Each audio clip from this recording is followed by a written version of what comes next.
بسم اللہ الرحمن الرحیم۔ السلام علیکم۔ آپ دیکھ رہے ہیں ڈی ڈی پی انالیٹیکا۔ آج ہم بات کریں گے حمود الرحمان کمیشن رپورٹ کے بارے میں۔ 1971 کی دسمبر 1971 کی جنگ کے بارے میں میں نے ایک سیریز آف ویڈیوز کی ہیں، کافی ساری، اور یہ سلسلے کی آخری ویڈیو ہے جس میں کہ ہم شکست کے اسباب، ہتھیار جو ڈالے گئے وہاں پہ ان کے اسباب وغیرہ کے بارے میں بات کریں گے، جو کہ ہماری حمود الرحمان کمیشن رپورٹ کی بنیاد پہ میں بات کروں گا۔ بھٹو صاحب نے جیسے ہی ان کو اقتدار ملا، اس کے جنگ کے ختم ہونے کے 10 دن کے اندر 16 دسمبر کو جنگ ختم ہوتی ہے اور 26 دسمبر 1971 کو بھٹو صاحب 10 دن کے بعد ہی وہ ایک کمیشن بناتے ہیں اور اس کو یہ کہا جاتا ہے کہ آپ مشرقی پاکستان میں پاکستان کی شکست کے اسباب جو ہیں وہ بتائے، وہ جاننے کے لیے کمیشن کام کرے، اور یہ وار کمیشن تھا ایک۔ اس جوڈیشل باڈی جو بنائی گئی، اس کے سربراہ تھے justice Hamoodur Rahman, chief justice of Pakistan, اور ان کے ساتھ تھے justice Tufail Ali A Rahman, chief justice Sindh high court,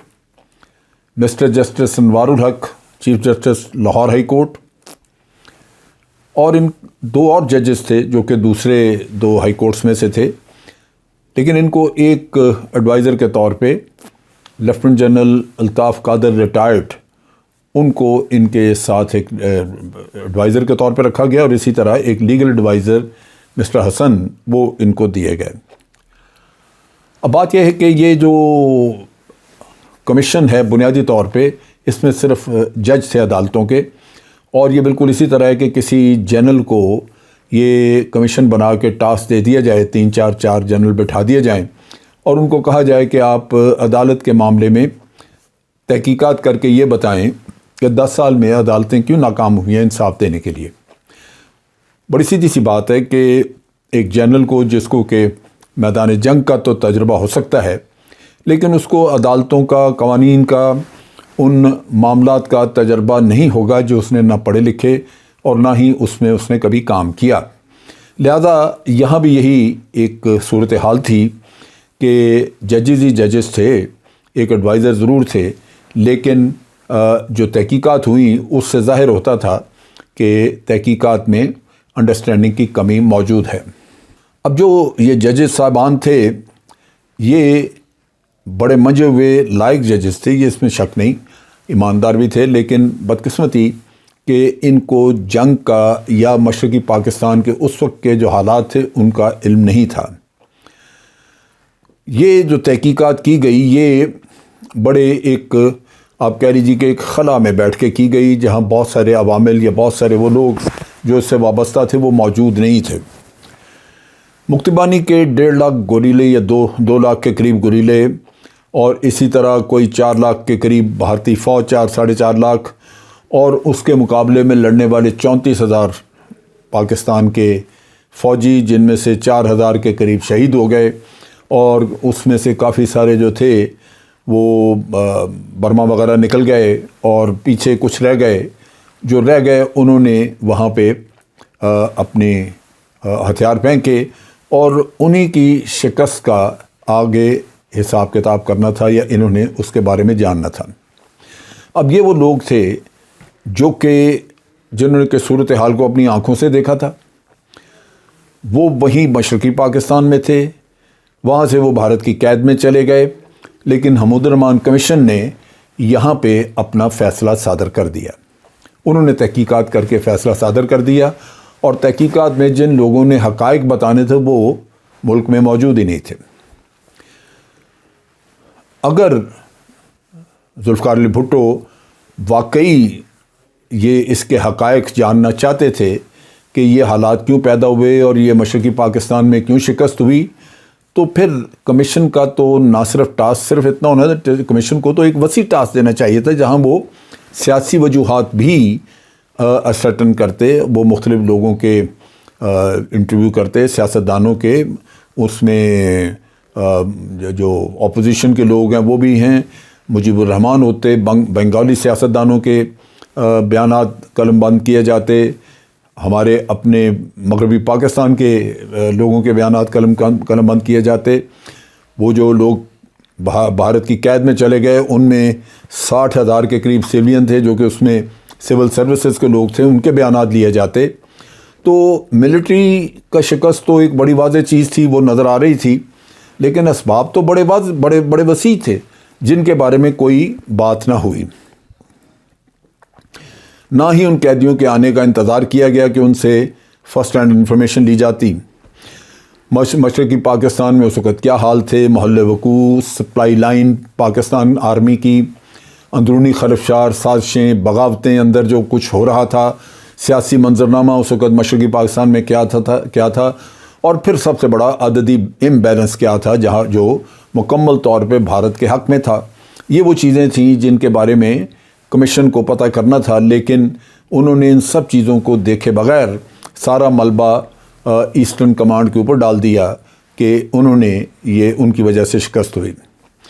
Bhutto صاحب کو یہ 1972 میں یہ رپورٹ پیش کر دی گئی اور اس کے مندرجات جو ہیں وہ بھارتی اخبارات میں بھی چھپ گئے، اور اس رپورٹ میں اٹھنے والے سوالات جو ہیں وہ اسی طرح رہے جب تک کہ 1974 میں ہمارے جنگی قیدی وہاں سے واپس آئے اور پھر چند ایک کے ان میں سے بیانات بھی قلم بند کیے۔ رپورٹ فائنل ہو چکی تھی، جو اس کے نتائج اس میں سے نکالے گئے وہ فائنل ہو چکے تھے، وہ بھارت کے اخباروں میں یا پاکستان کے اخباروں میں یا جہاں بھی جانے تھے چھپ چکے اور ان کو مل چکے تھے۔ لہٰذا جب نتائج ایک دفعہ رپورٹ کے آپ نے مرتب کر دیے اور ایک پورے پاکستان میں اور باہر دنیا میں بھی ایک پرسیپشن بلڈ ہو گئی، تو پھر اس کے بعد باقی چیزیں جو ہیں وہ آپ کہہ لیجئے کہ بے معنی رہ جاتی ہیں، پھر ان کی بات نہیں بنتی۔ سو یہی کچھ ہوا کہ جو قیدی مصیبتیں جھیل کر واپس آئے، جو وہاں پہ صحبتیں جنہوں نے قید و بند کی صحبتیں دیکھیں، اپنی جانوں کو خطرے میں ڈالے رکھا اور اپنے عزیزوں کو دوستوں کو شہید ہوتے دیکھا، وہ جب واپس پہنچے تو ان کو بتایا گیا کہ جناب آپ ذمہ دار ہیں شکست کے یا اس سارے ہتھیار ڈالنے کے۔ نتیجہ یہ کہ وہ اپنے غم کو سینے سے لگا کے اور ریپیٹریشن جو 1974 میں بھی، اس کے بعد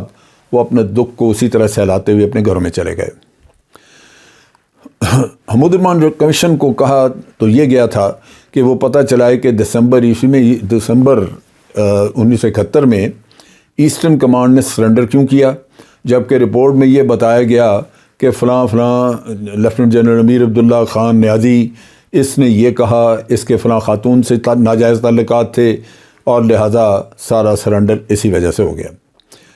کمیشن کو یہ فرض سونپا گیا تھا کہ وہ یہ معلوم کرے کہ ایسٹرن کمانڈ کے دوسرے ممبران نے بھارت کے سامنے ہتھیار کیوں ڈالے، یعنی دوسرے بھی جو ایسٹرن کمانڈ میں آفیسرز وغیرہ تھے ان کا۔ تو رپورٹ میں وجوہات بیان کی گئیں کہ بعض آفیسر بزدل تھے، اب وہ آفیسر سامنے نہیں تھے، نہ ان سے بات ہوئی۔ اس کمیشن نے اس نقطے پر غور کرنے کی ضرورت ہی محسوس نہیں کی کہ آپ پکے نمازی بھی ہوں گے، آپ پاک باز بھی ہوں گے، پاک تینت مسلمان بھی ہوں گے، اب سب کچھ ہوں گے، بہت اچھے ہوں گے، لیکن پھر بھی آپ 34,000 ہیں اور آپ کے مد مقابل 2 لاکھ مکتی بانی اور 4 لاکھ بھارتی فوج ہے، تو اس کا مقابلہ آپ نے کیسے کیا ہوگا؟ ان لوگوں کی سرفروشی، ان کی سر توڑ کوششیں، ان کے اتنے عرصے تک جنگ لڑ کے اپنے ملک سے وفاداری کا ایک مثال قائم کرنی، ان چیزوں پہ تو کوئی ذکر نہ ہوا، اور نہ ہی یہ پوچھا گیا کہ آپ کو وہاں پہ راشن مل رہا تھا، آپ ایک باغی ملک میں یا باغی جگہ پہ بیٹھے ہوئے تھے، لڑ رہے تھے جنگ، وہاں آپ کو اسلحہ ریگولرلی مل رہا تھا، کیا آپ کو ہوائی جہاز ایئر سپورٹ میسر تھی، ایئر فورس تھی وہاں پہ، کیا آپ کی نیوی فعال تھی، ان چیزوں کا کہیں ذکر نہیں آیا۔ اب یہ ہے کہ انکوائری جو ہے وہ تو اسی طرح رہی، لیکن بعد میں جب قیدی آئے تو ان میں سے بعض قیدیوں کو جن کو بلایا گیا ان میں سے ایک تھے جنرل رؤف فرمان علی خان۔ ان کے کچھ جو بیانات یا جو انہوں نے بات چیت کی اس تک میری رسائی ہوئی، اور انہوں نے یہ بتایا کہ ان کو یہ پوچھا گیا کہ آپ کو کس نے یہ کہا تھا کہ جناب آپ یونائٹڈ نیشن کو کانٹیکٹ کریں اور اس کے بارے میں بات کریں۔ تو اس میں ان سے یہ سوالات کیے گئے، تو انہوں نے بتایا کہ سیکرٹری جنرل جو تھے یونائٹڈ نیشن کے وہ تھے وہاں پہ، اور ان سے انہوں نے بات کی اور انہوں نے آتھرائز کیا، سو ان کے کہنے پہ یہ کام کیا گیا۔ اور جو حقائق ہیں اس میں بڑا واضح بات آتی ہے کہ یہ ساری چیز کمیشن کو پہلے پتہ ہونی چاہیے تھی، کسی ایک انڈیویجول کا تو اپنا کام نہیں تھا۔ یہ فائنل رپورٹ جو تھی وہ سیکرٹ رکھی گئی اور اس کو باہر ظاہر نہ کیا گیا۔ نتیجہ یہ کہ یہ جو آخری چند لوگ جن کا انٹرویو بعد میں ہوا، ان کی بھی بات سے رپورٹ میں کیا تبدیلی آئی وہ نہیں پتہ چلی۔ لگتا یہی ہے کہ جو نتائج پہلے سے اخذ کر لیے گئے تھے یا جو رپورٹ فائنل کر لی گئی تھی اس میں ان سٹیٹمنٹس کو ساتھ نہ تھی تو کر دیا گیا، لگا دیا گیا، لیکن جو فائنڈنگز تھی ان کو تبدیل نہیں کیا گیا۔ اب وہ فائنل رپورٹ کی کوئی بات نہیں کرتا۔ کمیشن جو ہے وہ اپنے اس کا جو ان کو مینڈیٹ دیا تھا وہ تو یہی تھا کہ آپ نے ملٹری ڈیفیٹ کو چیک کرنا، ملٹری ڈیفیٹ پہ آپ نے اس کے وجوہات اس کی معلوم کرنی ہے۔ لیکن بعد میں جو چند ایک آرمی آفسرز کے بیانات لیے گئے یا کچھ اور بھی لوگوں کے بیانات لیے گئے، ان سے کچھ تبدیلی تو آنی چاہیے تھی جو نہیں آئی رپورٹ میں۔ بات یہ ہے کہ جب ان سے جنرل فرمان یہ کہتے ہیں کہ جب میں نے ججز جو کہ کمیشن کے لوگ تھے ان سے انفارمل بات کی، جب بحث مباحثہ ہوا، وہ بعد میں کہیں چائے وغیرہ پہ انفارمل بات کرتے تھے، تو اندازہ ہوا کہ ان کو پولیٹیکل سائیڈ کی سمجھ تو ہے، پتہ تو ہے ان کو کہ پولیٹیشنز نے یا ذوالفقار علی بھٹو کا کیا رول تھا، یہ سب چیزیں تھیں، لیکن اس پہ وہ کمنٹ نہیں کر رہے تھے اس وجہ سے کہ وہاں پہ آپ کو جو لکھ کے مینڈیٹ دیا ہے وہ اس میں یہ چیز شامل نہیں تھی۔ اس کے علاوہ یہ ہے کہ ایک اور ذکر آیا وہاں پہ جو بڑا بعد میں ادھر ادھر دنیا میں اچھالا جاتا رہا، وہ یہ تھا کہ راؤ فرمان علی خان سے پوچھا گیا کہ آپ کے کہنے پہ 200 انٹلیکچوئلز یعنی 200 جو وہاں کے اسکالرس تھے، بڑے دانشور تھے، ان کو وہاں پہ قتل کیا گیا آپ کے حکم پہ۔ تو انہوں نے بتایا کہ دیکھیے یہ چیز مجھ سے بھارت میں بھی انویسٹیگیٹ کی گئی تھی، اور جب مشرقی پاکستان میں ابھی ہم لوگ تھے تو وہاں سرنڈر کے بعد سب سے پہلے یہ چیز انویسٹیگیٹ کی گئی۔ انہوں نے کہا کہ 16 تاریخ کو ہم نے سرنڈر کر دیا، 17 کو یہ لوگ قتل کیے ہوئے پائے گئے۔ اب جب کہ پاکستان آرمی جو ہے وہ تو اپنے ہتھیار پھینک بیٹھی تھی یا وہ سرنڈر کر چکی تھی، تو 17 تاریخ کو تو ان کے پاس کوئی ایسی چیز نہیں تھی کہ وہ کسی کو جا کے مارتے، اور پھر ویسے بھی ان کو کنٹونمنٹ میں کنفائن کر دیا گیا تھا۔ لہٰذا انہوں نے کہا جی کہ میرا تو مطلب کو تک ہی نہیں بنتا کہ میں کہوں یا کوئی بھی کسی کا کوئی بھی آرمی میں سے، پاکستان آرمی میں سے کچھ کرے، یہ ہو نہیں سکتا، یہ ممکن نہیں ہے کہ یہ کوئی اس طرح کا قتل پاکستان آرمی کرے، سو یہ مکتی بانی کا کام ہوگا یا انڈین آرمی کا، اور تھا بھی ان کا۔ پھر وہ جنرل فرمان نے بتایا کہ 10 دسمبر کو یعنی 16 کو ہتھیار پھینکے گئے، 10 دسمبر کو وہ کہتے ہیں کہ مجھے میجر جنرل جمشید جو کہ کمانڈر ڈھاکہ کے کمانڈر تھے انہوں نے بلایا، تو میں ان کے پاس گیا، تو وہاں انہوں نے گاڑی میں بٹھایا کہ میرے ساتھ چلیں کور ہیڈ کوارٹر یعنی نیازی صاحب کے، جنرل امیر عبداللہ نیازی کے آفس میں۔ تو کہتے ہیں رستے میں انہوں نے کہا کہ جنرل نیازی نے مجھے کہا ہے کہ یہ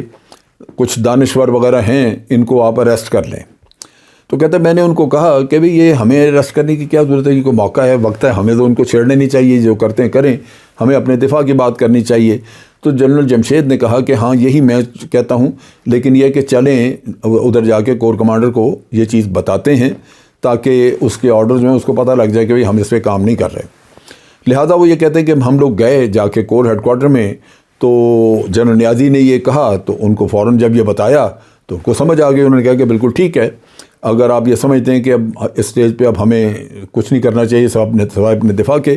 تو بالکل ٹھیک ہے۔ کہتے ہیں جی وہاں فیصلہ ہو گیا، لہٰذا ان انٹلیکچوئلز کو ہم نے دوبارہ نہ دیکھا نہ ہمیں پتہ۔ اب یہ چیز ہے کہ یہ چیزیں یہ مسئلہ ہے کہ بہت کچھ اچھالا گیا، جیسے کہا 30 لاکھ لوگ مار دیے، اتنی خواتین کی بے حرمتی ہوئی، اور یہ بھی ساتھ کہا تھا کہ 200 کے قریب آپ نے انٹلیکچوئلز مار دیے۔ تو انٹلیکچوئل کا قصہ چونکہ جنرل فرمان سے ریلیٹڈ تھا تو ان کی سٹیٹمنٹ میرے پاس آ گئی، اس کی وجہ سے میں اس کی وضاحت دے رہا ہوں یہاں پہ۔ اب یہ ہے کہ ڈھاکہ جو شہر تھا اس کے کمانڈر تھے یہ جنرل جمشید بتاتے ہیں کہ میں پوری طرح کنٹرول لوز کر چکا تھا، کیونکہ ادھر سرنڈر ہو گیا، ادھر آگے مکتی بانی پھر رہی تھی، انڈین آرمی پھر رہی تھی، ہمیں کنٹرول ہی نہیں تھا، شہر پہ پتہ ہی کوئی نہیں تھا۔ نتیجہ یہ کہ یہ جو وہاں پہ جو کچھ بھی اس کے بعد ہوا وہ لگتا یہی ہے کہ یہ مکتی بانی کا کام، کیونکہ وہ یہ کہتے ہیں کہ مکتی بانی نے کچھ دن پہلے سے ہی ہمیں پتہ چل رہا تھا کہ وہ جو بنگلہ دیشی مجاہدین تھے جو الشمس اور البدر کے لوگ تھے، ان کو انتہائی بے رحمی سے مکتی بانی قتل کر رہی تھی، وہ چھپتے پھرتے تھے۔ تو اس کا مطلب ہے کہ مکتی بانی آلریڈی ان ایکشن آ چکی ہوئی تھی، اور یہ جو اسکواڈر سے موسٹ پرابلی یہ ان کے ساتھ جو بھارتی آرمی کے ایلیمنٹس تھے انہوں نے ان کو قتل کیا، اور یہ سارا کیا اسی وجہ سے کہ اس کا الزام پاکستان آرمی پہ ڈال دیا جائے۔ ڈھاکہ جو ہے وہ پہلے ہی بھارتی فوج نے اور مکتی بانی نے ٹیک اوور کر لیا ہوا تھا، سوال ہی پیدا نہیں ہوتا۔ اب کچھ بھی وہاں پہ ہوتا ہے تو یہ ان کی ذمہ داری تھی کہ وہ اس کو ہینڈل کرتے۔ اسی طرح وہ یہ کہتے ہیں کہ جب ہم بھارت کی قید میں چلے گئے تو وہاں پھر بھارتی انٹیلیجنس نے ہم سے انٹیروگیشن وغیرہ کی، تو میں نے ان کو یہی کہا کہ آپ جنرل نیازی سے پوچھیں اس کو، تو ہم نے یہ جب کہہ دیا تھا تو اس کے بعد بات ختم ہو گئی۔ جب ہم نے کہا کہ بھئی ہمارا کوئی کام نہیں اس وقت ان کو اریسٹ کرنے کا، تو اس کے بعد ایشو ختم ہو گیا، لہٰذا ہمیں نہیں پتہ۔ تو کہنے لگے کہ اس وقت بھارتی انٹیلیجنس بھی مطمئن ہو گئی تھی، لیکن یہ ساری چیزیں جو ہیں یہ جب حمود الرحمان کمیشن میں بتا دی گئیں تو پھر اس کے جو نتائج، اس رپورٹ کی جو کنکلوژنس تھے، اس کی فائنڈنگز تھی، وہ پھر کیوں نہیں سامنے آئیں، جو کہ ان لوگوں کو مکمل طور پہ بری ذمہ کرتے ہیں۔ مسئلہ یہ ہے کہ ہمارے اپنے ملک میں آج بھی وہ نیریٹو چلتا ہے جو بھارتی پروپیگنڈا تھا یا انٹرنیشنل کسی نے پروپیگنڈا کیا، اور اس میں پروپیگنڈے میں یہی تھا کہ جناب ہم نے پاکستان آرمی نے وہاں انٹلیکچوئل مارے، پاکستان آرمی نے اتنے خواتین کی بے حرمتی کی، پاکستان آرمی نے اتنے لاکھ لوگ مار دیے۔ یہ چیز ہمارے لوگ جو ہیں اگر ان کے ذہن اتنے پراگندہ ہو چکے ہیں کسی پروپیگنڈا کی وجہ سے، تو اس کو درست کرنے کی ضرورت تھی۔ یہ ہمارے لوگ ہیں، سو ان کو پتہ لگنا چاہیے تھا کہ یہ کام ہمارے لوگ نہ کرتے ہیں، نہ کیا ان لوگوں نے کیا، لہٰذا